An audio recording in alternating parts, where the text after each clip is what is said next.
اور کوشش کریں گے کہ حکومت کو غلط فیصلے یا غلط قانون سازی سے روکیں۔ آئین یا کسی ادارے کو تہس نہس کرنے کی اجازت نہیں دیں گے۔ اداروں کے درمیان طاقت کا توازن بگڑنا بھی نظام تہس نہس کر سکتا ہے۔ مولانا فضل الرحمان کا آئینی ترامیم کے معاملے پر واضح موقف، کہا ہمارا موقف ہے شخصیات کو سامنے رکھنے کے بجائے عدالتی اصلاحات کی طرف جائیں۔ مجوزہ آئینی ترامیم کا مقصد صرف حکومت کو تحفظ دینا تھا۔ ایک کے بعد ایک مسودہ آ رہا ہے، سب کو کنفیوژن میں کیوں رکھا جا رہا ہے؟ آئینی ترامیم کے لیے حکومت کے پاس اس وقت تک اکثریت نہیں ہے۔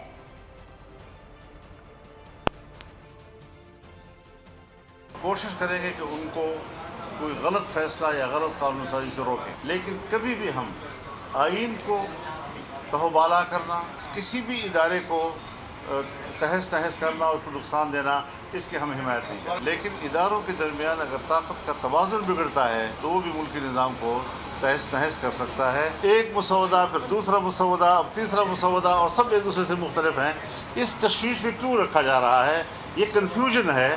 اس وقت تک تو ان کے پاس اکثریت نہیں تھی اور دار و مدار جمعیت علماء اسلام کے ممبران پر تھا۔ اس کے لیے جہاں سے بھی چاہیں لوگوں کو توڑ تاڑ کے اور مفادات کی، تو پھر ایک سوداگری والا ایک کام ہوگا۔ اور مجھے یقین ہے انشاءاللہ کہ اگر انہوں نے ایسی حرکت کی اور ہم نے اس پر رد عمل دیا تو وہ ایسا نہیں کر سکتے۔ جمعیت علماء اسلام نے واضح طور پر کہا کہ ہم مطمئن نہیں ہیں۔